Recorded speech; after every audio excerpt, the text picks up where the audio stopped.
Okay, we'll call the meeting to order. If you could please stand for the pledge. I pledge allegiance To the flag of the United States of America and to the republic for which it stands, one nation, under God, indivisible, with liberty and justice for all. Okay, welcome to the Town of Riverhead Planning Board meeting. Today is Thursday, November 5th, 2020. We do have quite a few people that called in for the Zoom meeting, and I just ask everyone that if they could please mute their mics, and also just be reminded that we can see everyone on the screen if you have your camera on, so just kind of be conscious of that you're on our screen and we could see everyone on there. All right, so the first item we have on agenda tonight is a discussion item for Barclay Erler site plan amendments. All right, good evening, planning board members. I believe we have Philip Butler here representing the applicant. The planning department has received a site plan amendment application which proposes changes to a previously approved site plan which received final site plan approval from the Riverhead Planning Board by resolution number 2013-12 dated January 13th, 2013. The changes to the site include increasing the number of parking stalls from 58 to 75 stalls for a 14,400 square foot retail building which is partially constructed, relocate handicapped accessible pathway from the public sidewalk, eliminate all landscaped areas within the public parking lot, and to reduce the total amount of landscaped area, as well as make other landscaping changes and reduce the total number of trees proposed, as well as make drainage changes within the Cromer Avenue right-of-way. The subject parcel is a 67,359 square foot parcel of land with a partially constructed building located at 1871 Old Country Road within the Destination Retail Center zoning district. The property is located on the southwest corner of the intersection of Old Country Road and Cromer Avenue.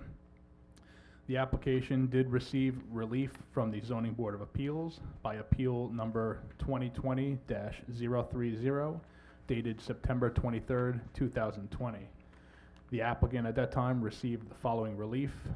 They received relief from proposed impervious coverage being 81.7%, where the maximum permitted is 75%, and where the proposed contiguous landscaped area is 18.3%, where the minimum required is 20%. The applicant received the desired relief from the zoning board without conditions. By planning board resolution number 2019-18, the planning board classified the action as a type 1 action pursuant to SECRA and circulated a lead agency request among involved agencies. By resolution number 2020-024, the planning board assumed lead agency status for the purposes of SECRA review and issued a negative declaration and issued findings that there will be no significant foreseeable negative impacts to the health, safety, character, and welfare of the surrounding area. Planning board resolution number 2020-024 did include an assessment of the site plan amendment application. Some of the important facts of that was that the currently proposed site plan does indicate the 10-foot wide area along Cromer Avenue, labeled as parcel to be of dedication to the town of Riverhead for highway purposes. The plan did address drainage issues within the Cromer Avenue right-of-way. Those changes on the plan as well as in the field were reviewed by the town's consulting engineer. He had memos dated September 16th, 2019, and he conducted field inspections. He found that the drawings had been amended in a manner that addressed his comments. He did find that the drainage improvements within the Cromer Avenue right-of-way were completed to their satisfaction. There were some comments from the town engineer. I did follow up with them regarding the property's stormwater pollution prevention plan. In an email dated August 7th, 2020, the town's SWIP consultant had no further comments. However, they did note that the new general permit requires that SWIPs and the construction drawings would be amended to document the final construction conditions at the end of the project. At this point, staff has prepared an administrative site plan amendment approval resolution for the board to consider. Important things of note is that the resolution still does contain the language that requires the offer of dedication along Cromer to be completed prior to the issuance of a permanent certificate of occupancy or a temporary CFO.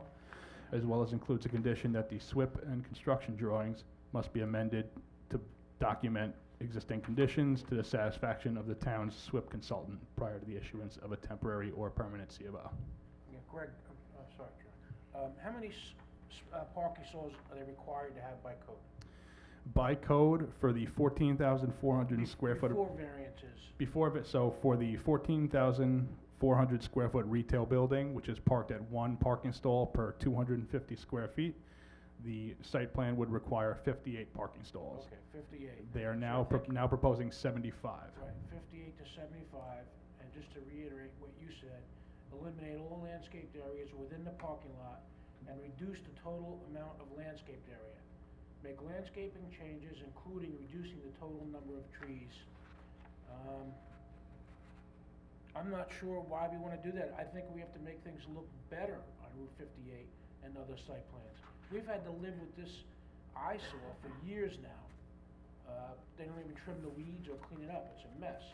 I don't know why we would consider, I understand they went to the zoning board, I get it. I don't know why we would eliminate, landscaping.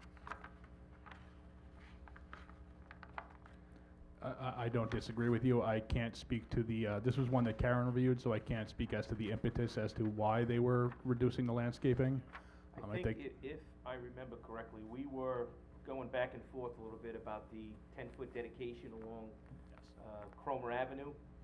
And if I remember correctly, we gave back some of the landscaping within the parking areas so that he could gain some space because of that 10-foot dedication. I mean, I agree, it should look nice, it's on Route 58, but that was the negotiation, if you will, back when we were discussing it with the applicant. Well, there are some plantings shown on this landscaping plan, and trees, so it's not totally devoid, It's just on the outside. yeah. I think in conjunction with that also, we did that because of the extra drainage that he had to do. Right. You know, on Chroma.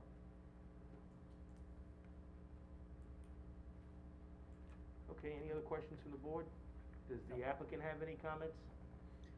Yes, good evening, Chairman, members of the board. Philip Butler for the applicant, Farrell Fritz PC. Yeah, so to address the issue about the additional parking, the point is well taken and it's been addressed with the client. 75 spaces is what would have been required under the old code. And that's why it was originally set up for the 75 spaces. My client's been approached by a furniture store, and for that reason, he wanted the additional parking. The discussion that happened a moment ago about I'll call it the trade-off for the additional parking in exchange for the dedications. As this board might recall, my client already has dedicated to the county for the benefit of CR 58. Approximately 5,100 square feet of the property for dedication on Old Country Road.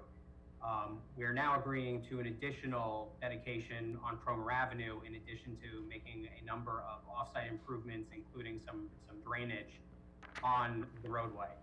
So, you know, I understand there's a concern about the reduced amount of landscaping, but from the last plan that was submitted, we are actually increasing the contiguous landscaping on the plan by 3.3%.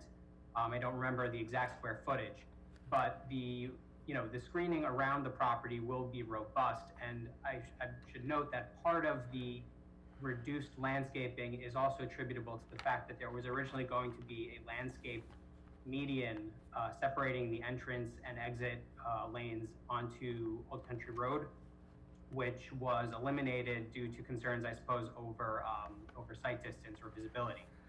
So again, I understand the concern over the reduction in the landscape, but there was reasoning behind it, and with the drainage improvements we're proposing both on and off site, to the extent there's any concern over things like drainage problems, we're more than capturing the projected stormwater runoff. So I also understand that this property has sat fallow for a very long time. trust me, no one more than my client is itching to get this project underway and finished. He has tremendous carrying costs that he's not recouping from an empty shell sitting there. So as you know, his plans really were to try to do paving this season, but obviously now we're too late to get that done. But he was ready to go as soon as we, came back to this board. So I understand the board's concerns, but I think we can all agree that what is going to go there, sooner than later is going to be a vast improvement over what has been there for the last 10 years. Hey, Phil, when you were speaking, you broke up a little bit. Yeah, You said your applicant was approached by somebody and Store. it kind of broke up, we didn't hear you. You mentioned what kind of store it was, A furniture store, a furniture store. Okay. So it'll be a single-use store? that's the intent. Okay.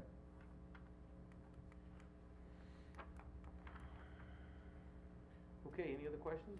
No, sir. All right, thank you, we'll bring it up under resolutions. Thank you. Thank you.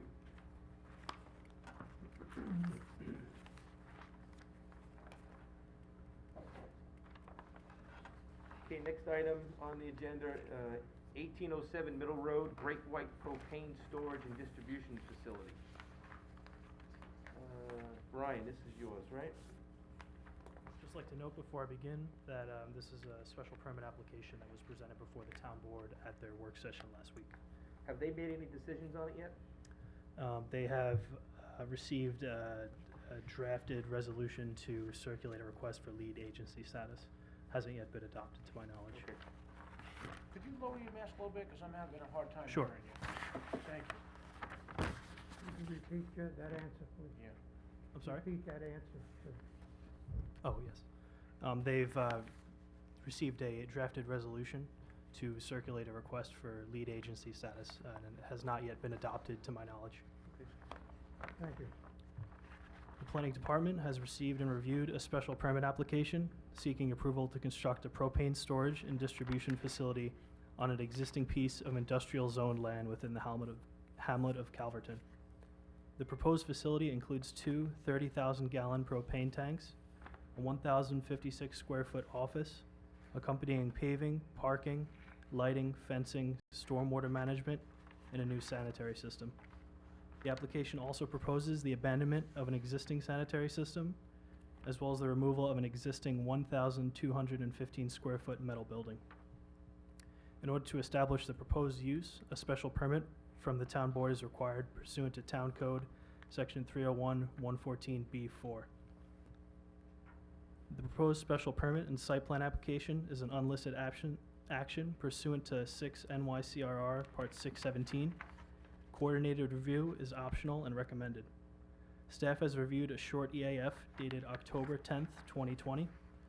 Staff has recommended that the town board circulate a request for lead agency status for the purposes of secret review. The subject parcel is a .918 acre parcel located at 1807 Middle Road in Calverton, located to the west of the terminus of the Long Island Expressway within the Industrial A zoning use district. The site presently has a single-story, 1,215 square foot storage building located near the southeastern corner of the parcel, with the majority of the property being wooded. The surrounding uses are primarily industrial. The parcel shares its southern boundaries with the 17.5 acre parcel where Suffolk Cement Products, Inc. operates, and there are industrial operations of similar nature across Middle Road to the west of the parcel. There are 7 single-family residences located within the adjacent area, as shown on Figure 1 of page 2 of the report. The applicant must first apply for and receive any necessary variances from the Zoning Board of Appeals prior to the town board granting any special permits. Based upon a review of the site plan submitted with the special permit application, the applicant will need relief concerning outdoor storage area, yard setback, and side yard screening requirements. The northern boundaries of the parcel are shared with the parcel particularly identified as Suffolk County Tax Map 600-100-3-2.6. This property is also within the Industrial A zoning use district. However, there is an existing and non-conforming residential use on this property, as well as a commercial use, as shown in Figure 3 on page 4 of my report. The presence of a non-conforming residential use in the adjoining lot requires certain transitional yard and screening requirements to be met by the applicant. However, due to the relative isolation of the residential use on the adjoining lot and the location of the commercial use, a denial letter has been provided to the applicant to allow them to apply to the Zoning Board of Appeals regarding these requirements. The proposed use is consistent with the Industrial A zoning use district guidelines, as well as with the existing uses in the surrounding area, and seems particularly suitable for a small lot within this zoning use district. Based on an estimate provided by the applicant and their special permit application, the site is expected to generate a maximum of 2 vehicular trips per hour, which should not be out of character for the neighborhood. The entrance to the site is not within 75 feet of an intersection. The Highway Department has received a copy of the special permit application and request for comments. The review is forthcoming. Drainage inlets for stormwater runoff, a new sanitary system, and a dumpster for solid refuse are all proposed on site. In a letter dated July 9th, 2020, the Water District Superintendent noted that the subject parcel is not located within the boundaries of the Riverhead Water District and cannot be served by the district. Additionally, it was noted that there is no water main located on Middle Road in this location, and that the nearest water main is located on Old Country Road, approximately 1,000 feet away from the property. However, there's an existing underground well on site, which the applicant intends to utilize to provide water. In a memo dated September 11th, 2020, the Fire Marshal's Office requested documentation from the applicant to determine the project's compliance with relevant fire codes. Further review is forthcoming. This application will also be referred to the Riverhead Fire District for review. Considering the predominantly industrial nature of the area and the low-intensity nature of the proposed use, it will not impede or impair the reasonably and orderly development of the surrounding area. The site plan proposes 7 on-site parking stalls, including 1 handicapped accessible stall and access aisle. This is compliant with the town's parking schedule, and the proposed use of the property requires a minimum of only 4 parking stalls. Although the New York State DEC Full Environmental Assessment Form Workbook does not establish significant traffic impact thresholds for the proposed use, it is unlikely that the volume of traffic that the site will create would be considered significant.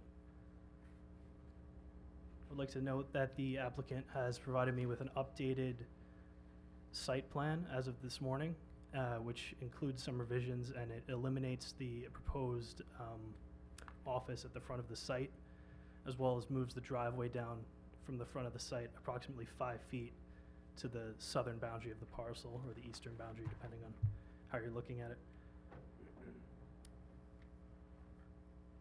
6 area lights are proposed for the site. 4 of these area lights would be placed around the rear storage area where the proposed propane tanks would be located, and 2 would be placed near the parking area and office. Are they dark sky compliant? They appear to be. Thank you.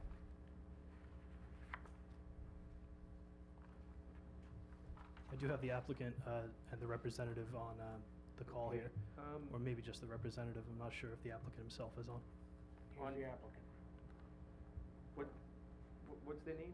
Who's that? The George applicant is Jakubowski. Mr. George Jakubowski, George? and we have Alec from Bowler on the call. All right, the question I have is, 1783 Middle Road, is that residential also? It's on your figure 3. Yes, that is under residential use. Okay.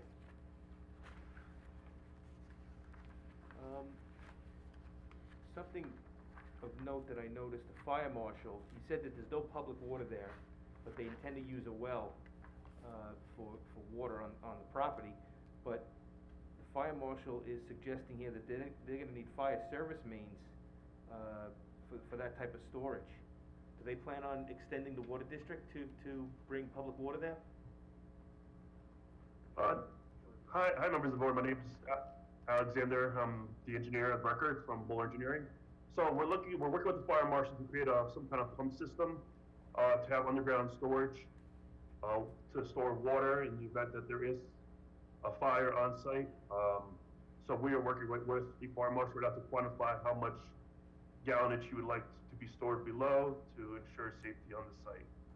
I'd like to also note that the reason we revised the site plan was due to the concerns the town board had with the building being so close to the frontage. So we had eliminated the building, allowing just a little bit more space for the trucks to operate in and out of the site. I'd also like to make a note that this will operate as a satellite location. It is not open to the public. So Great White Propane will still operate out of Main Street, and this facility will be used to refuel and fuel the trucks coming in and out of the site. We don't anticipate more than about 2 trucks a day, and at peak time, 3 to 4 truck deliveries per day. So I just wanted to make a note of that for the planning board.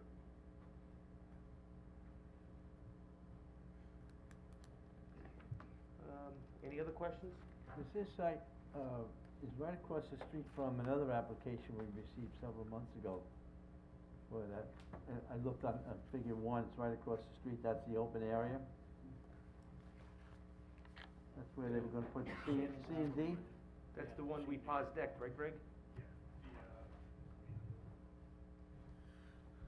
Yes, the parcel you're referencing is 1792 Middle Road, also known as Breezy Hill. That was the proposed C&D facility, which we did issue a positive declaration. We had the scoping session, I believe it was back in January or February. At that point, we're still waiting for the submission of a DEIS from that applicant. Nothing yet. Okay. I forgot the applicant's engineer. What was your name, sir? I'm sorry. It's Alec Kosiski. Okay, I was just curious, is all the proposed lighting on the facility dark sky compliant? I'm sorry, that came in muffled. What did you say? Is the lighting on the facility gonna be dark sky compliant to Riverhead Town Code? Yes, the lighting will meet the town code. It will meet the LED requirements. It'll conform to all the requirements of the code. And also, I mean, we're gonna do our best to retain all the wooded area surrounding our site.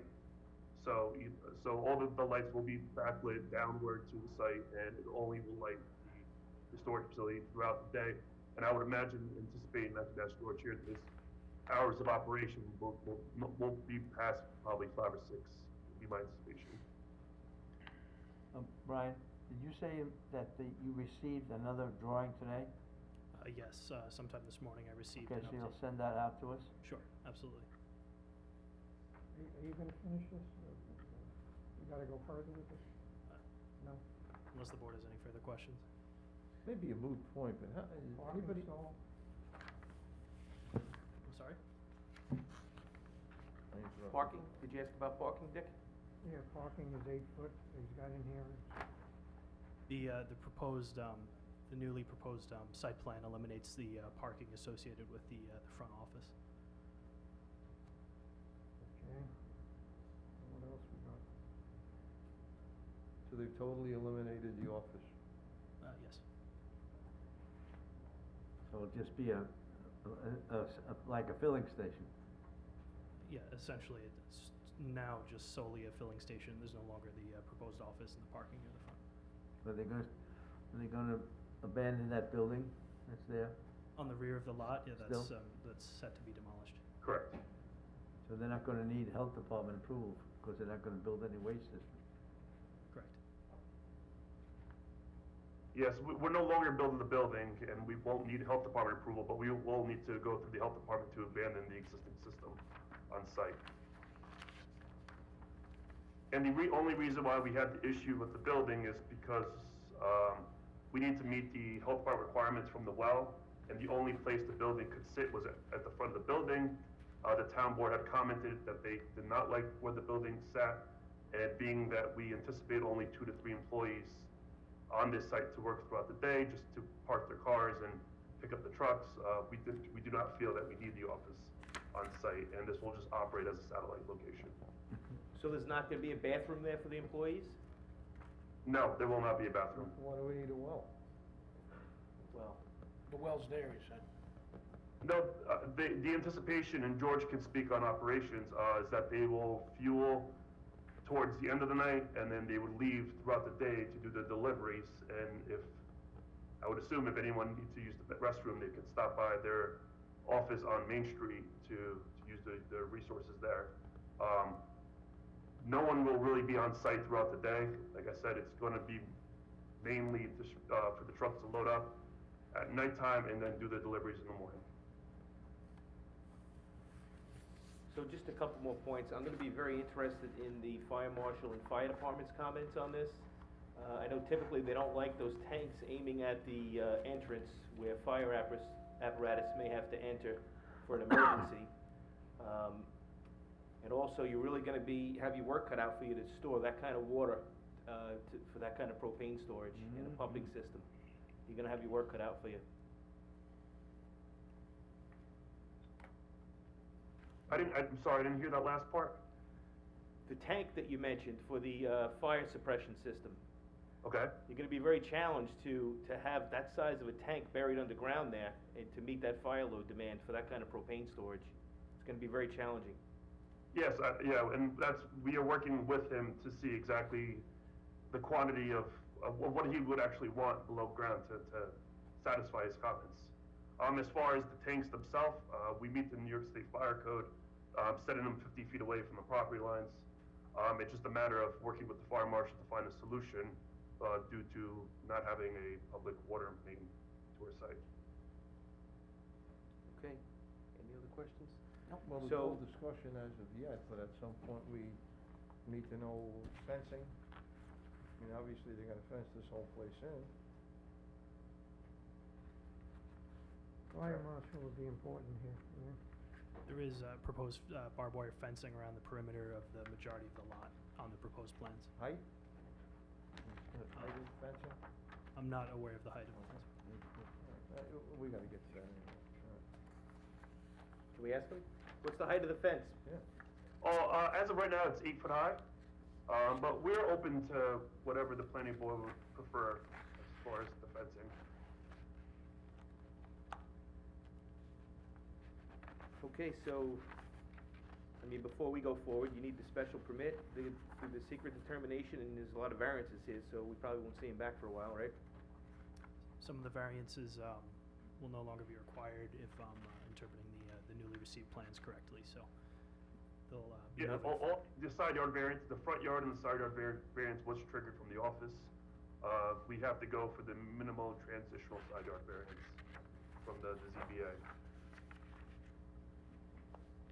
Just like to mention, the purpose of me presenting this here is just to get the town board, planning board's comments so that I can relay them to the town board for their consideration going forward with this project. I would really like to see, or suggest to the town board that they see this fire suppression system and that it's gonna work and meet the fire marshal standards before they even consider the special permit, and get fire department comments back. Okay, Okay? thank you. Okay, thank you. Thank you. Thank you.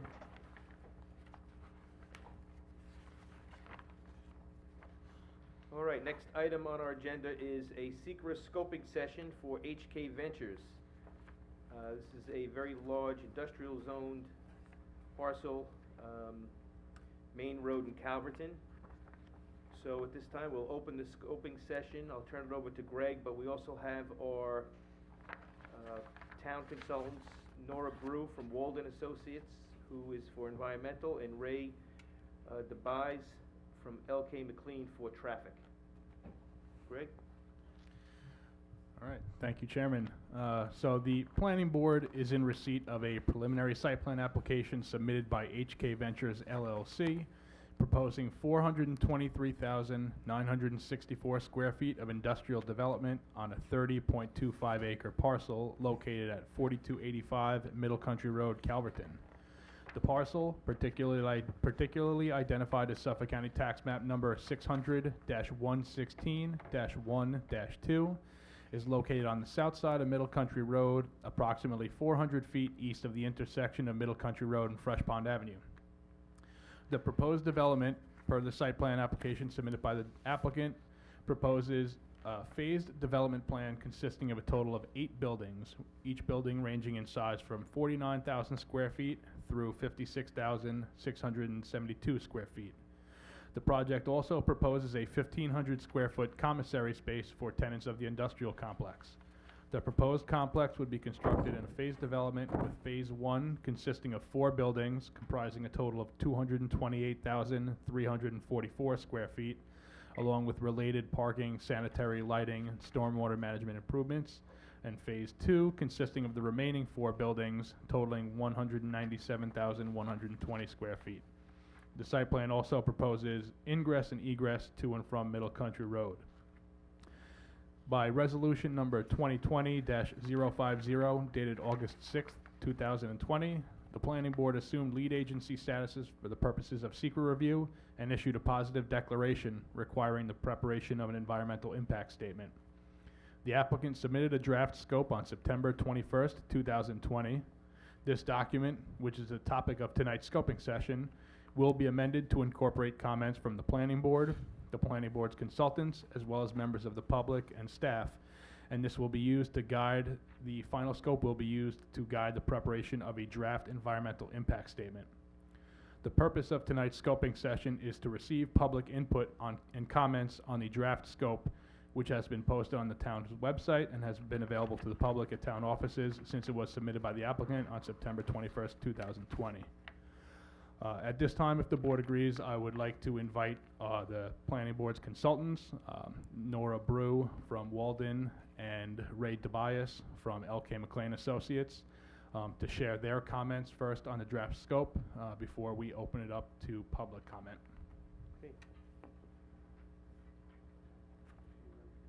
Okay, I'm Nora Brew with Walden Environmental Engineering, and we're engineering consultants for the planning board on this application.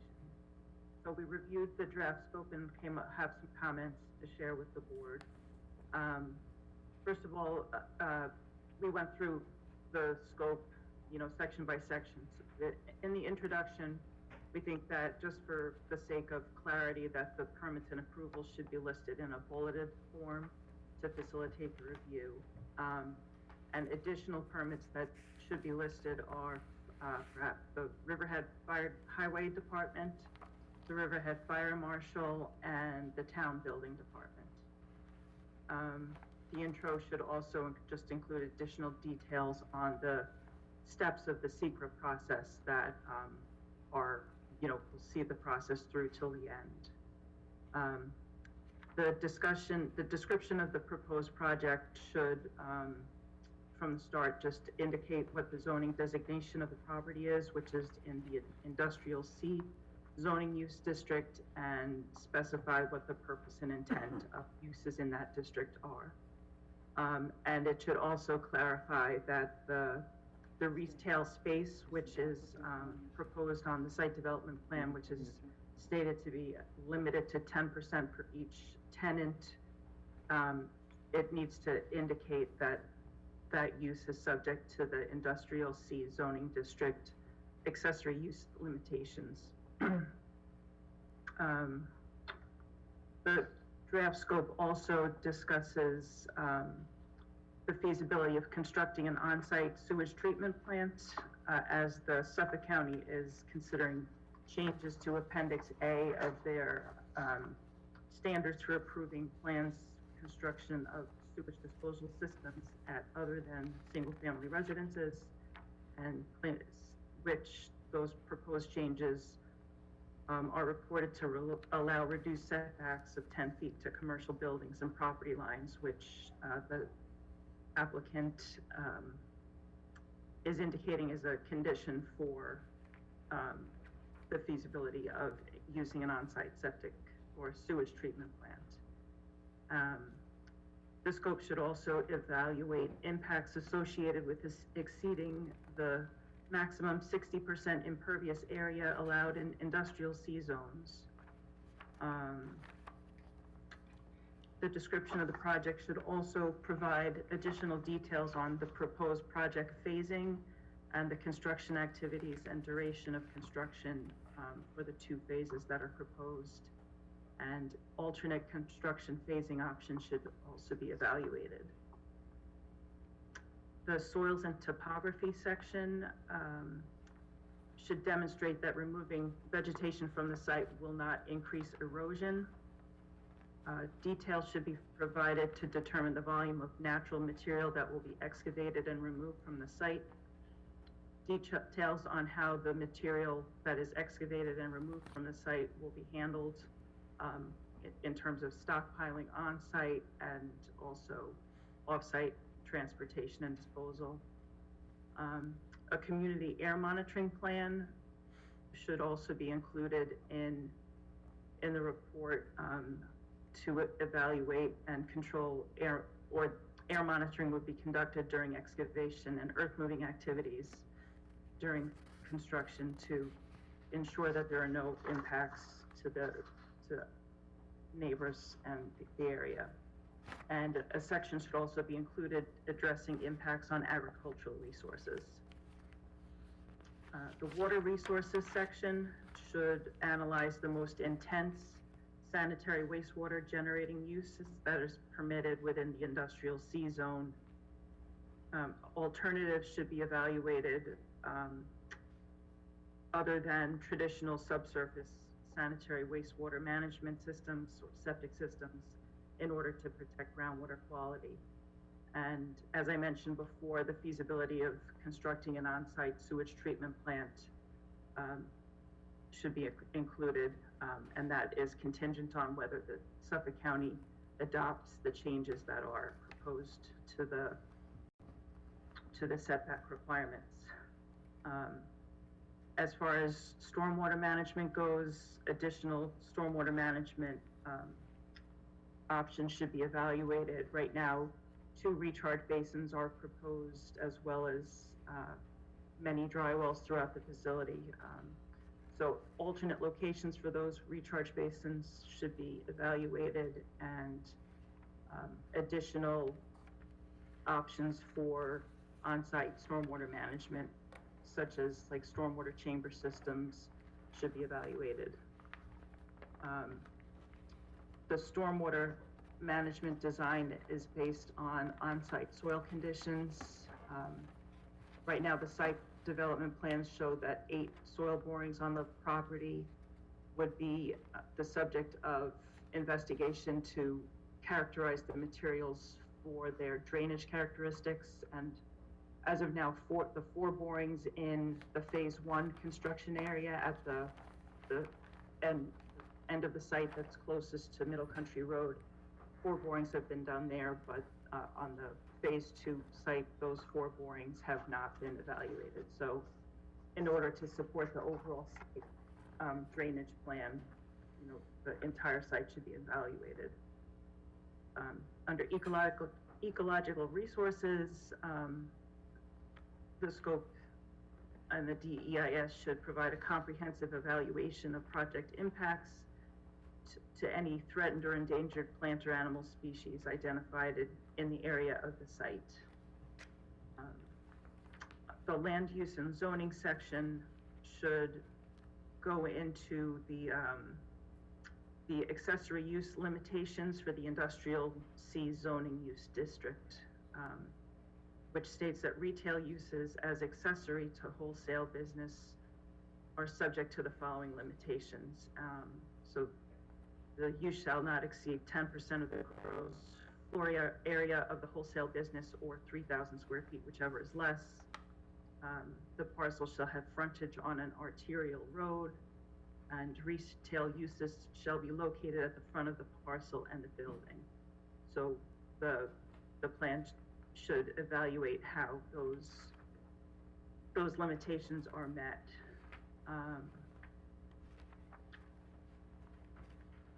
The plans show a 75% warehouse, 25% industrial split for the proposed buildings, and it also notes a 10% retail use. So additional information should be provided as to how that 10% factors into the 75-25% warehouse industrial split. A comprehensive description of adjacent land uses should be provided, in particular the Sky Materials C&D facility, which is located directly west of the site. So specifically, any environmental issues or violations associated with Sky Materials operations and their potential impacts on the proposed development project should be evaluated, as well as any potential impacts to on-site soil conditions that may be associated with operations at the adjacent properties. It should also evaluate how Sky Materials site reclamation plan or any remediation required at this location might impact the proposed development project. And an evaluation of potential impacts associated with pesticides and other chemicals that may have been used for agricultural purposes at the site itself or surrounding properties should be evaluated. Under aesthetic resources, visual impacts of the proposed development should be evaluated from all publicly accessible vantage points, including those that may be suggested related to the traffic and parking comments that Ray DeVias will provide, based on detailed renderings of the site and the proposed buildings, landscaping, and lighting. The historic and archaeological resources section should mention that a phase 2 evaluation may be required if the phase 1 assessment indicates that additional evaluation is needed, and a plan should be provided if needed to preserve the integrity of any sensitive archaeological areas.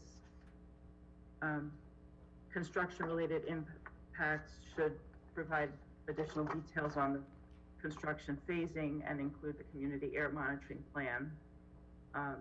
Details on stormwater management, erosion and sediment control plan should be included, as well as the comprehensive soil and materials management plan.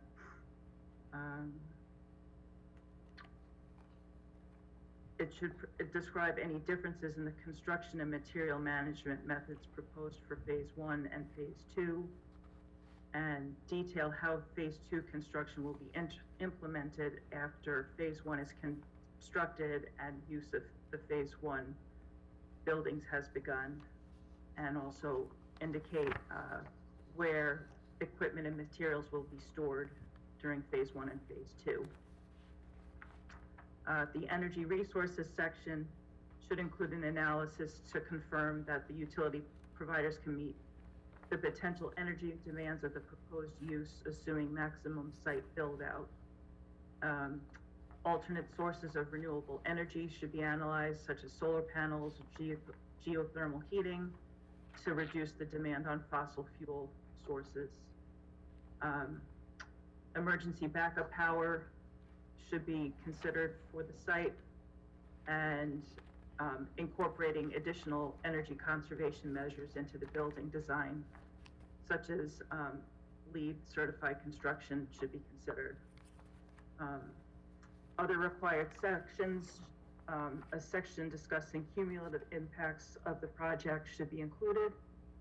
And in terms of the reasonable alternatives to be considered, some suggestions of other alternatives to be included would be completing construction in one single phase rather than the proposed phase 1, phase 2 approach.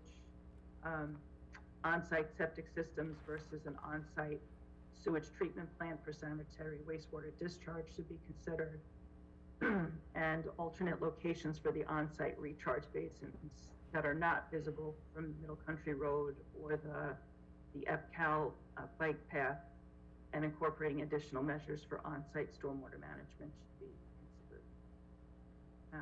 And that's what we have. Okay, thank you, Nora. We also have Ray for traffic.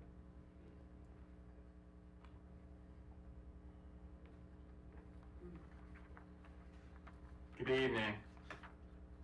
Yeah, I'd like to go through and just highlight some of the comments on the scope we've made in terms of transportation.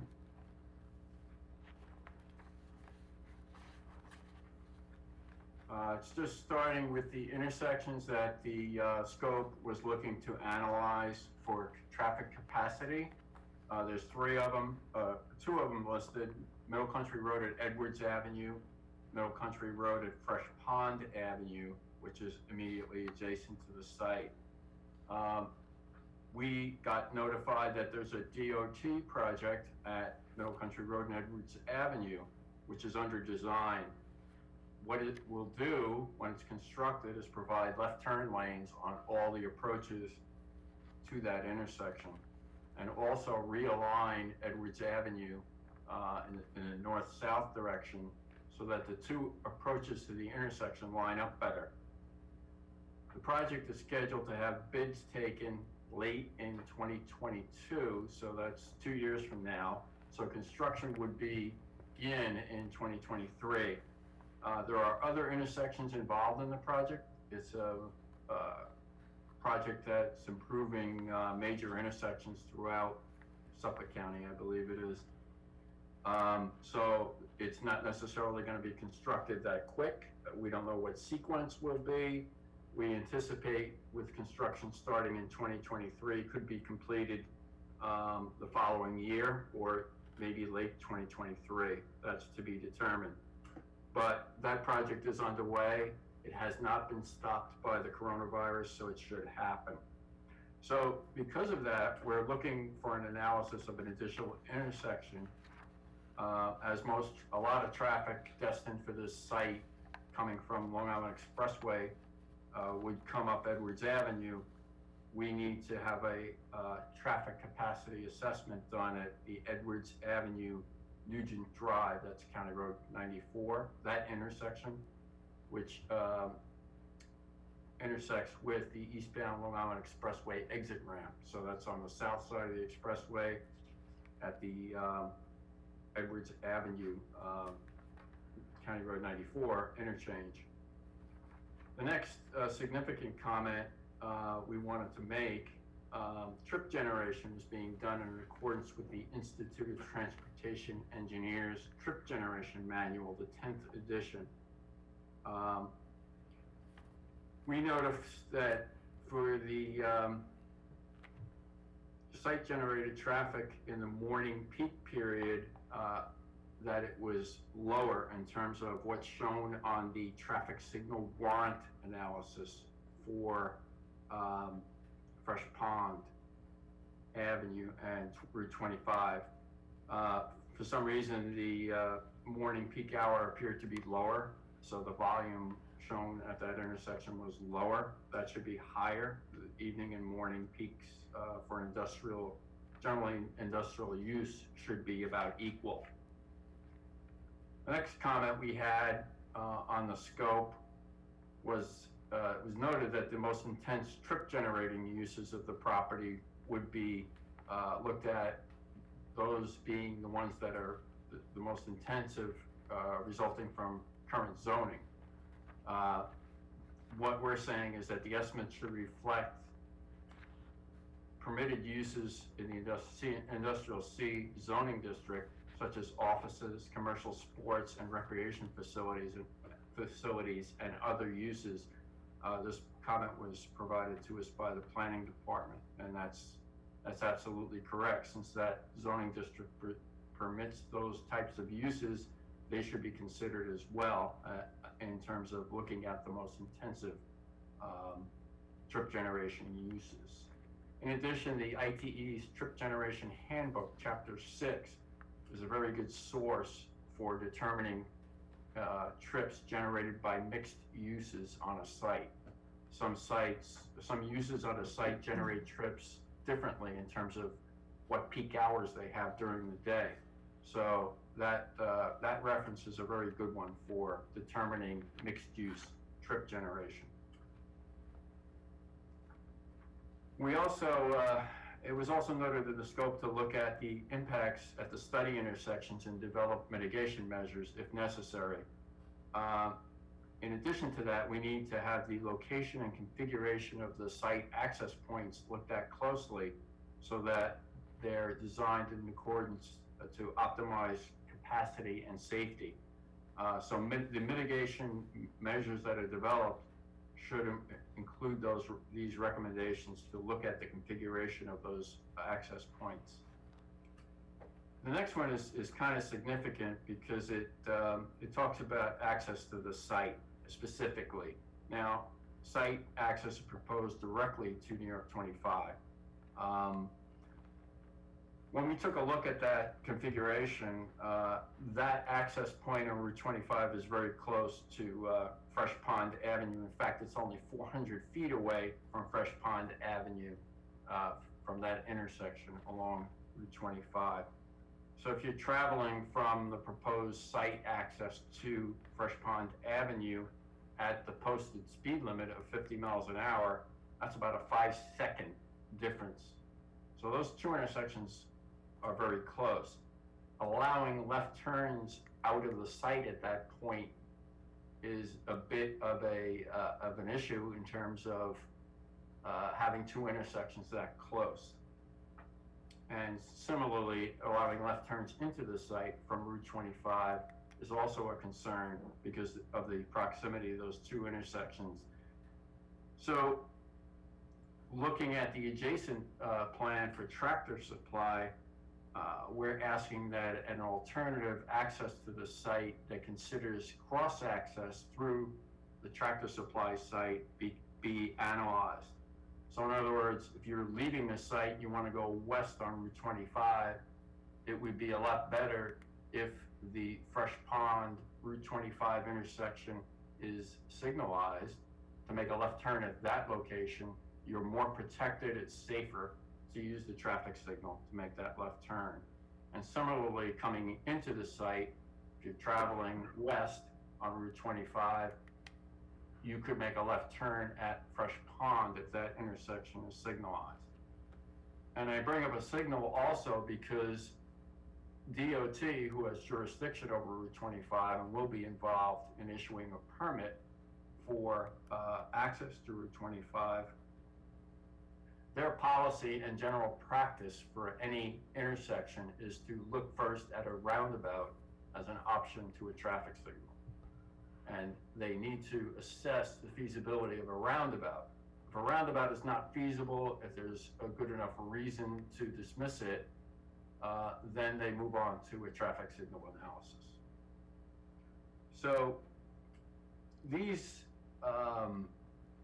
considerations of site access that I mentioned, having left turns, which could be a safety problem at an unsignalized access to the site as proposed, having those left turns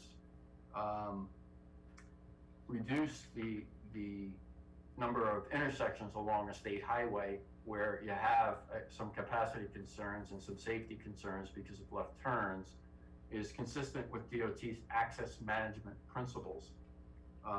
They use these principles and they try to minimize accidents and also improve capacity along state highways. So we're asking for the analysis of that alternative access, which would have cross-access through the Tractor Supply site, which, looking at an aerial and at a site plan of Tractor Supply, it looks like that's feasible behind the building. And we also note that there are some additional areas of the Tractor Supply site which will be developed as noted in the traffic study. DOT has already commented and issued conditions for a highway permit. However, they have not seen these comments, the results of this traffic impact study, and in particular, the results of a revised study as recommended by the comments I'm making tonight, so that information should be resubmitted to DOT for a final consideration of permit conditions. And I understand that the planning department has already reached out to DOT to give them a heads up that we're going to be commenting on the traffic impact study, and that they could expect comments from the town on the study that they should be looking at and also considering in their final permit conditions. The other last couple of comments, one is to do a traffic accident analysis that was not part of the scope. So we're saying obtain traffic accident data for the latest available 3-year period. That's a consistent time period to analyze traffic accidents. You get all the traffic accidents in the vicinity of the site and between the intersections we're looking at, in the roadway segments between those intersections that we're looking at in the study. That traffic accident analysis needs to be done to see if there are any existing safety problems at the intersections or along the roadway that could be corrected by this traffic study. And when I say corrected, if there's something that, if there are accidents at, say, Fresh Pond, which could be worsened by the development of this site, that would be part of the mitigation measures that the applicant would be responsible for. And actually, they should do an assessment of the accidents over that 3-year period, summarize the accident history by type of accident, time of day, severity, pavement condition, and apparent contributing factors. Note any trends in the accident and develop in the accident history and develop measures to mitigate any trends or occurrence of particular types of accidents. For example, left turn accidents, rear end accidents, and things of that nature. The last comment that I'm going to make is about the bike lane along Route 25. Bike Route 25 is a very long bike route through, I believe it's both Nassau and Suffolk counties, primarily along Route 25, but it does go along Route 25A and other local roadways as well. In this area, it goes along Route 25, and when Tractor Supply constructed their improvements there, they were required to put in a portion of a bike lane in front of their property. So that needs to be assessed as part of the study. That concludes the comments we'd like to add to the scope of services. So I'd be happy to answer any questions if anyone has any. Ray, I may have missed it. Is the traffic impact, did the proposed 8-lot subdivision of EPCAL come into play with your thoughts?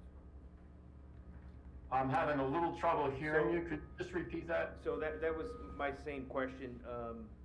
Dick asked about considering the build-out of EPCAL and the subdivision that's in front of the planning board right now, and how that may be accounted for in any traffic analysis with the potential build-out of that property at EPCAL, and also consideration of the Berman Boulevard and Middle Country Road intersection going in and out of EPCAL.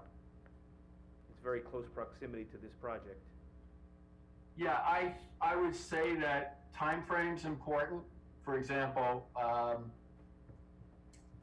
if this is going to be a phased project in particular, if phase 1 is expected to be implemented prior to any implementation of anything from EPCAL, any additional anything that would generate additional traffic, any development of any sites on the EPCAL property that would generate traffic. If that is going to occur before phase 1, phase 1 should consider that as part of the when mitigation measures are being developed for roadway improvements. And similarly for phase 2, which is going to occur later, which could consider additional impacts from EPCAL. So it's a timing situation in particular. But of course, you don't want to have a roadway improved for one project and then 2 years later have to improve it for a second one. So I think the time frame of the EPCAL improvements need to be determined and included in the study as an analysis of other developments. And then there needs to be a proposal in terms of what mitigation is developed along Route 25 and how that's going to interplay with what's developed for EPCAL, so that there's no situation where you'd have a roadway improved twice over a short period of time. You'd like to try to work together with the two developments. But again, it's a timing thing, and it really, the applicant really needs to get a handle, or with the assistance of the town, of what's in the future for EPCAL and what's the timing of it. Okay, Thank you. thank you. Any questions for Ray? Any other questions for Ray? All right, thank you very much, Ray. You're welcome. So, do we have many people from the public who want to provide comments? Is the applicant on? Who do we have?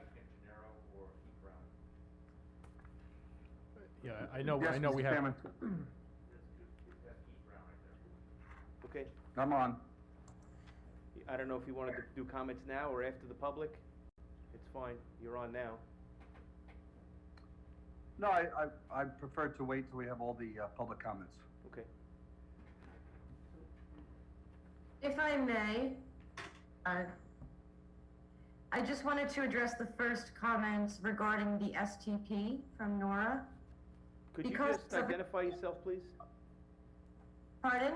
Could you please identify yourself? Kim Gennaro with PW Grosser, the environmental consultant for HK Ventures. I just wanted to address the STP issue. The draft scope had indicated that if the legislature had amended Appendix A, that the action would consider an STP rather the on-site sanitary systems with the TDRs. On October 6th, they did adopt those changes, and we are considering an STP and abandoning the original proposed action for on-site sanitary with TDRs. And we will include that in the DEIS. So I just wanted to make that. What is an FTC? I don't think she heard you, sir. What is an FTC? Oh, I'm sorry, an STP, sewage treatment plant. Oh, I'm sorry. Okay, so, anyone from the public, if you could just unmute yourself one by one and we'll put you on the screen. Anyone from the public? Comments? As soon as they speak, they'll come up on the screen.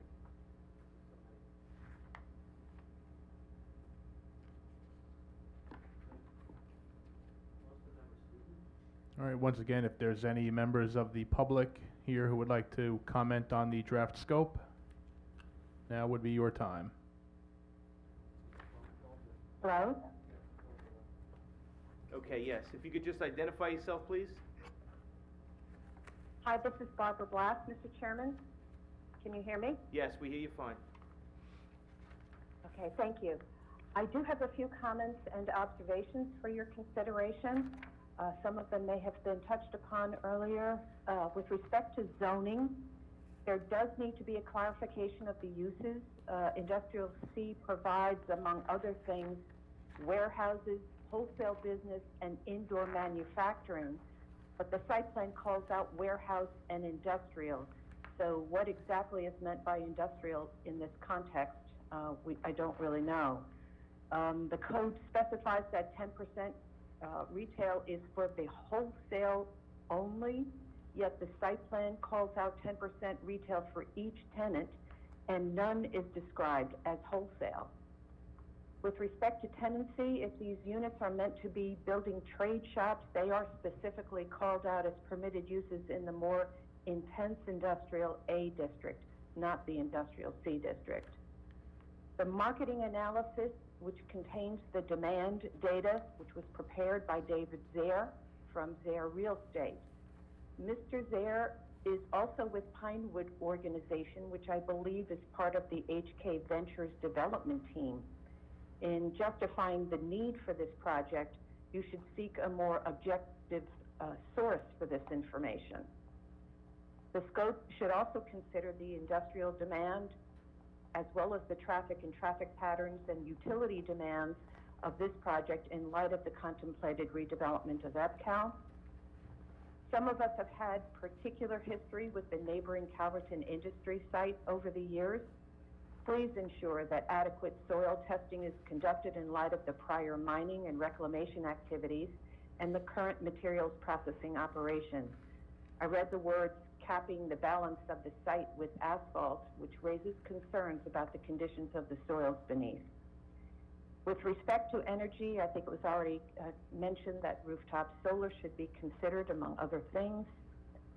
And the Industrial C development standards were designed to protect the rural appearance and minimize the view of development from the road. To that end, an alternative layout which would protect the standing of trees on the northeast corner of the property should be considered.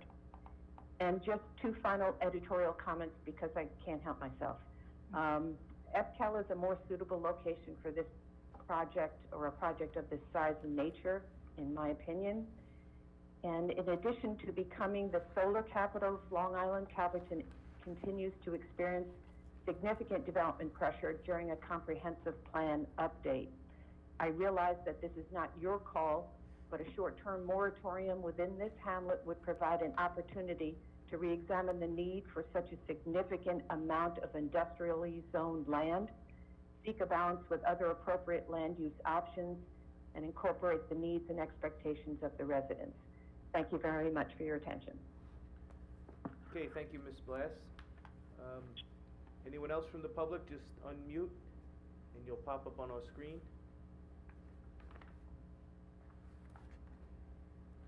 Anyone else from the public? Yes, good evening. Okay, yes. You could just identify yourself, please? Sure. My name is Michael Harrigan, Vice Chairman of the Wading River Fire District. I had some additional comments for your consideration, Chairman Carey. Just to add to your traffic consultant, to add to the endorsement of his opinions, the district would also concur with him as well in his observations and determinations. Just keep in mind as well that there is a very large community of 55 and over seniors on Fresh Pond Avenue. And the additional, as I've read in the draft impact statement, says that there's close to 400, if not more, occupants for this phased-in development. I would ask that be considered as well.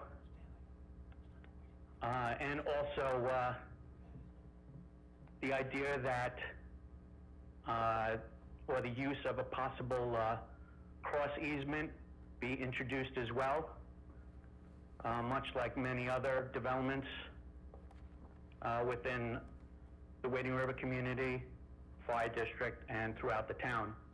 Be also considered to, again, move to the possibility of a traffic light at Fresh Pond, so it's all aligned, and that the only means of entering left, going westbound on 25 onto the property would not occur. So no left turns onto HK Ventures property would be considered, and move to a left turn light in the westbound direction for entry into the property. I believe you had brought up some points regarding the future development of EPCAL, and I would also actually join in that opinion, if possible, of having a concerted or coordinated effort just for maintaining the safety of the residents that come through the Wading River Fire District. There's a lot of traffic that will be generated for the future, and more so with the pocket industrial plans that we're hearing right now through HK Ventures.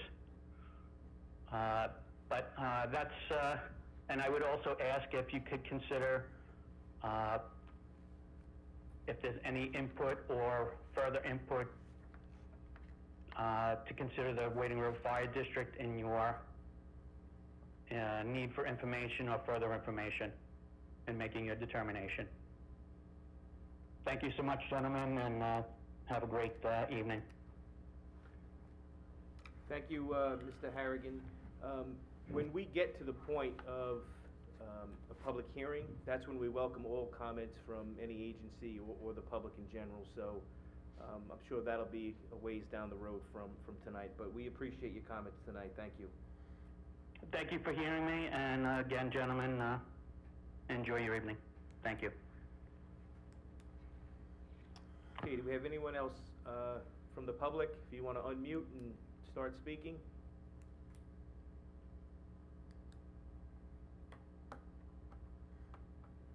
Nobody else? Nobody's unmuting themselves. The only person who's pronounced,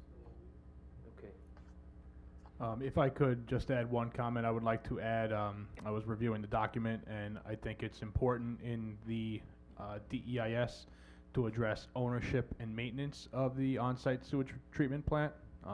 Going forward, who's going to maintain and operate it and ensure that it's working in an efficient manner. Okay, I have a few things just to bring up. Just want to note that the planning board received comments from Jeffrey Seaman, several pages of comments. A lot of them are very good and thorough, and I'd like to see, some of them have already been incorporated, but if they haven't been, I'd like to see most of them incorporated, and I could highlight that for you and send them to you separately. I would appreciate that. Okay, just let me go through my notes here. As far as the water resources, the very basic question, can the Riverhead Water District supply this facility, this size? I mean, that really needs to be analyzed, and see if, the water district can accommodate their needs, both for fire protection and domestic usage. Also, the sewer treatment plant, the effluent and the discharge of that, in relation to the groundwater flow. What are the levels of treatment? I know the county health department, specifies all that, but in relation to the groundwater flow, where is that effluent water going to go? The water district, I know they do operate several public supply wells in that area, and that should also be considered. Another one was the construction-related impacts, the soil and materials management. I don't know how much cutting and filling is going to be needed there, but when you talk about phased construction, we had a very bad experience on the Costco property where they severely miscalculated how much material needed to be removed. We don't know if that was done intentionally or intentionally, but I really want to find out, or it should be studied, if that's going to be required, or if they're going to be looking to do that in their phased construction, because there are environmental impacts if they're going to store large amounts of soil on the property. Stan, you're reminding me of what happened with the Costco property, in that they clear-cut the entire property. Right. And the back of the development Right. should not have been cut down at the time that it was. I mean, it's just leaving a big eyesore for everybody. So I think that we want to avoid having that same mistake happen again. Okay. Good memory. Some comments if you Again, it was mentioned both by Ms. Blass and also in Jeffrey Seaman's notes about the marketing analysis.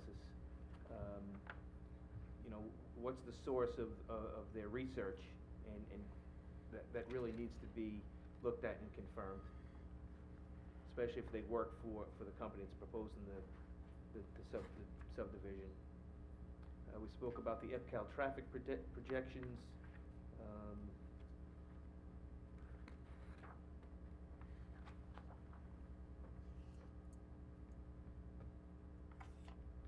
I believe somebody else also mentioned the rural character of the community, and some of the recharge basins that are on the front yard. Aesthetically, I don't know if that's allowable by code, but I don't know if they should be in the front yard. I mean, that can be weighed into the aesthetic impacts.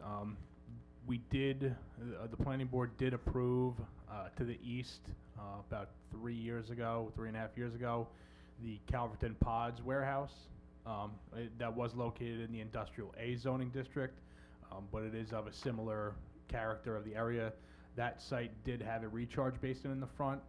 I know some of the board members were not satisfied with the amount of screening. I believe they did provide, it was a 75-foot buffer, but that was one of those things where when you actually get down and you take out the scrub, what was left was sort of, not exactly what this board envisioned. But that is something, that through looking at the alternatives, they will need to address alternative stormwater management techniques, whether it be rain gardens, et cetera. There are different management techniques. All right, so the visual impacts will be covered in the scope, correct? Correct. Okay. All right, Jeff has another section here that's interesting, and I just started reading it. It's final scope should require an alternative that reverses the phase construction, whereby phase 2 is constructed first. It goes on from there, so it'd be interesting to everybody to take a look at it, as I am still studying it.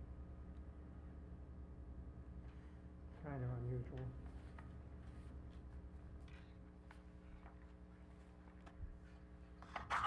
Okay, any other comments or Yes, questions? Go ahead, Joe.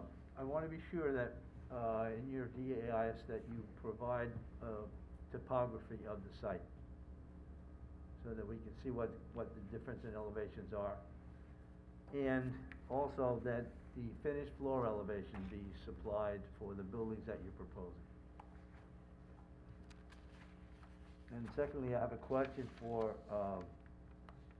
the PW Grosser consultant. And in the water resources section, you talk about a model,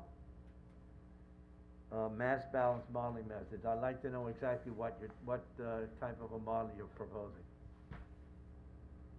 The engineers at PW Grosser, when they design the sewage treatment plant, they'll do a nitrogen mass balance calculation, which will give you the mass loading from the sanitary effluent. And in addition, we will perform a Burbs analysis, which will account for total nitrogen input from all sources. Will you be sampling the groundwater? Excuse me? Will you be sampling the groundwater to determine the existing nitrogen there? I can't answer that now. I don't know if that's part of their scope, but they, typically that analysis is reserved for the input of nitrogen from our development project. But that would have to impact the existing groundwater quality. Right, to assess the impacts to groundwater quality. So you're gonna need that information. Right, and to assess the impacts to any down gradient resources, well fields, all of that will be included in the document. Another thing with regard to the sewage treatment plant, when you go ahead with it, you should give some consideration to the Suffolk County Sewer Agency. The applicant may want to, after construction, dedicate the plant to the county, and then you don't have to worry about O&M. Okay.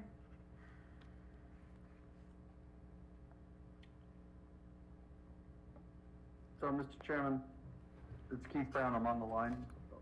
We have, actually, our entire team is on the line listening, and we're taking copious notes. I just wanted to say, just at the outset, this application is, as of right, in the Industrial C zoning district.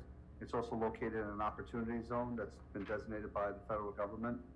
And we are really looking forward to what we feel is going to be a wonderful project.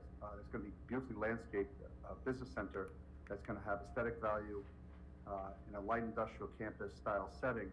And it's going to fit very nicely into the what is described in the Industrial C purpose and intent clause. I just want to quote to it. It says in the code that the Industrial C zoning use district is to allow, quote, a mix of light industrial warehouse development and office campuses in an area between the Enterprise Park and the terminus of the Long Island Expressway. The Industrial C use district is intended for moderate-sized businesses generally defined as those with less than 40 employees. And then it goes on to say that, that it's intended to keep the appearance and minimize the views of the development from the expressway and arterial roads, and that's exactly what we're intending to do here with this application. HK Ventures, as indicated in some of the materials, and by the way, we've submitted a tremendous amount of information already to the planning staff, and as staff has indicated, the purpose of tonight is really to identify the scope and obtain public comment with respect to the environmental review of the application. So with that said, I was just going to ask our environmental consultant, Ms. Gennaro with PW Grosser, if she had any other items for clarification. And we also have Mr. Andrew Valari from Stonefield Engineering and Design, our traffic engineer, on the line to see if he wanted to clarify anything that was stated by the staff, the consultants, the board, or the general public. Ms. Gennaro, is there anything else that you'd like to clarify for the board members? Not at this time. Thank you. Okay. Mr. Valari, is there anything that you'd like to clarify for the board members? Not at this time. We'll take everything into consideration. Yes, so we will go through, and our intent is to get the information back to the staff and provide a thorough analysis of all of the issues that have been identified tonight. Yes, I'm sorry, I have two more questions, if you don't mind. Sure. And this probably has to do with the discussion on traffic, and my question really is, at what point will you be going to New York State DOT to present the project and get their feelings on the traffic? And So I'll let Andrew answer that, but I'll tell you that we've already reached out to DOT and have begun discussions. Good. So, Mr. Valari, do you want to expand upon that? Yeah, absolutely. As Keith mentioned, we have already submitted to the state. Basically gave them an initial application explaining the concept of what we're trying to do. At this point, I think with Mr. DeVias' office, we'll start to further progress those conversations and make sure that we address any concerns that the town and the state has. My last question is, in the environmental report from PW Grosser, it mentions existing on-site buildings. Are there buildings on the site at all? Or is it vague? Currently, Yeah. it's vacant. There are remnants. Yeah. There is a little bit of a foundation left from a historical, I believe it was a farm building, but there's no occupied structures on the site right now. Right. Right. Correct. That's all. So, and I will say, just with respect to the proposal itself, there really is nothing like this on Long Island, and we'll be happy to expand upon the marketing analysis, but the whole intent is that, you know, the nearest, closest thing that comes to mind is the Gabreski Airport Industrial Park, but that suffers from some serious limitations, you might say, with respect to you know, how it was designed. And this would be a ground-up project that would cater to businesses that just don't have this type of outlet there in eastern Long Island. So we're very bullish on the project. We think it'll fill a real need in the area, and most importantly, my client wants to reiterate the fact that his object is to make this one of the most beautiful industrial parks that Long Island has ever seen. He takes a lot of pride in that aspect of it, and his intent is to make sure that this will be something that the town will be extremely proud of, and really be the benchmark of industrial parks going forward on Long Island. Okay, thank you, Mr. Brown. You're welcome. Thank you all. We appreciate your input. Okay, Greg, so we closed the scoping hearing tonight. Do we need to do that formally, or no? You can do it by your statement. Okay. And then we'll get our final comments to you, and then at the next meeting, we'll have the DEIS ready for adoption, right? Yes, so pursuant to SECR, we are under the 60-day time clock, so the planning board will be presented with a final scope. We will prepare that, we will incorporate all the comments. Mr. Chairman, as you said, if you want to give us some of those highlights from Mr. Siemens' letter, we will incorporate all those comments into this draft scope, thereby realizing the final scope. The board will adopt the final scope, and that will guide the preparation of the DEIS. Okay, thank you. And when does the 60-day start? The 60-day clock started on September 21st when they submitted the document. Thank you.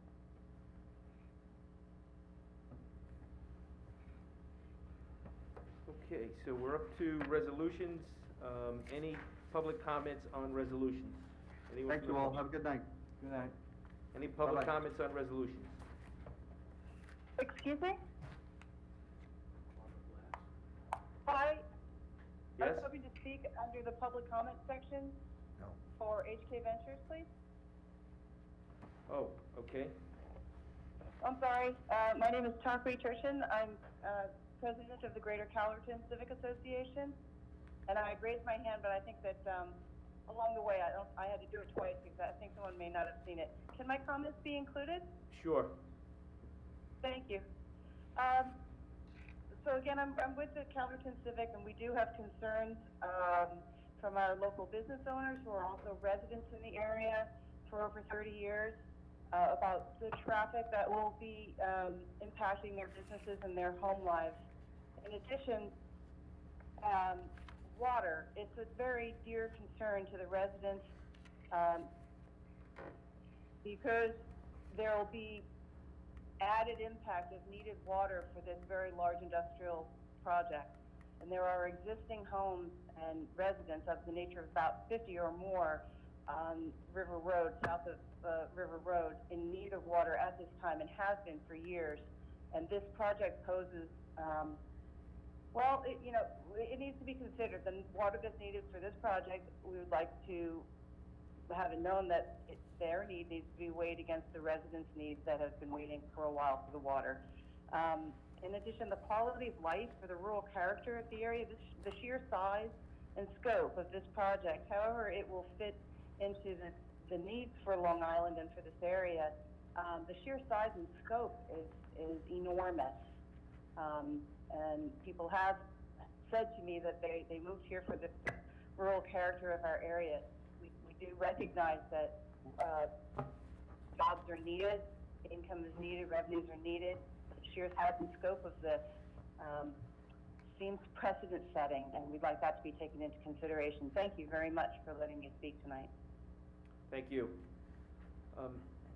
Carissa, if we could, and I think this is very important, I think the applicant had already gotten off before these comments came through, so could we I'm get... actually here, Mr. Chairman, I hung around. Perfect. Okay, so I'm not as concerned if you heard those comments. I was gonna make sure they got them to you within a couple days before we got to our next meeting, but if you heard them, great. Yes, Thank you. thank you, sir.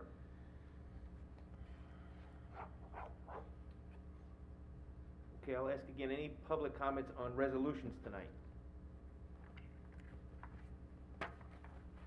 Okay, I'll move resolution number 72, grants approval of the site plan amendments for Barclay at Ayers. Second motion? okay, motion made and seconded to approve resolution 72, which actually we have to clarify. 72 was Old Orchard Yeah, Performance Security. 73. So, do you want to pick that one up again, Joe? Well, that's the way I have it numbered here, unfortunately. You have the first one listed as 72 for Yeah. Barclay? No, Yeah. Old Orchard. Right, Yeah, that's Old what I have Orchard. too. Okay, that, the numbers here, I have 73 as Old Orchard. Oh, okay, well, which one is it, Carissa? 72, okay, that's what I have. All right. I'll move 72 for Old Orchard, resolution to reduce the performance security, so moved. Second? Motion made and seconded to approve resolution 72, reducing the security performance for Old Orchard. All in favor? Aye. Aye. Opposed? Resolution's approved. Okay, I'll try again. I'll move resolution number 73, grant approval of the site plan amendment application of Barclay Hill. Second motion. Motion made and seconded to approve, Barclay Erler's site plan amendment. All in favor? Aye. Aye. Opposed? Nay. Yeah, I'm opposed also, the vast, parking requirement, increase in parking and the vast reduction in, landscaping and trees is the reason why I can't support it. I vote no. I vote no, basically the same reason. Okay, so I understand those concerns. We did have a little bit of a trade-off. I'm just afraid that if we didn't approve this, that site would sit there for another 3 years and look horrible. So in an effort to move this forward and the cooperation from the applicant, my vote is yes. George Nenaro? Yes. Joe Bear? Yes? Okay, so the resolution is approved, 3-2. Thank you, Chairman. Thank you, members of the board. Thank you. Have a good evening. Any public comments on any matter in front of the planning board? Any general public comments? I do see a lot of people still on. I think they're from That's, Jim DeLuca's class. Jim DeLuca's Farmingdale State College class, so I didn't welcome you at the beginning, but we know you're here and hopefully you had a good experience. Before we close, just a question, Jefferson, the master plan update, has that been put on hold? Is there a delay? It's been a couple months, we haven't heard anything. Yeah, no, we've been plodding along. The big thing is trying to figure out how to proceed with the pandemic and trying to reach out to the community as a whole. We just started the outreach and questions to the various different departments. Followed from that, you'll be getting the phone call sooner than later because you're on the, I hate to call it a steering committee, but the Central Advisory Committee. That will be following up after we conduct the interviews with department heads. So that will be started at the beginning of next week, and will take approximately 2 weeks, and then followed by that, you'll see an invitation out for the Advisory Committee. Okay, thank you. Any other comments, board members? I'd like to move the, October 15th, 2020 planning board minutes, so moved. Second. Okay, motion to approve the minutes from October, when was it? October 15th. All in favor? Aye. Aye. Opposed? Minutes are approved. Correspondence, we did mention Jeffrey Siemens, comments on HK Ventures. Next meeting Thursday, October 19th at 3 p.m. Motion to adjourn. So moved. Second. All in favor? Aye. Okay, good night, thank you. Have a nice weekend, everybody.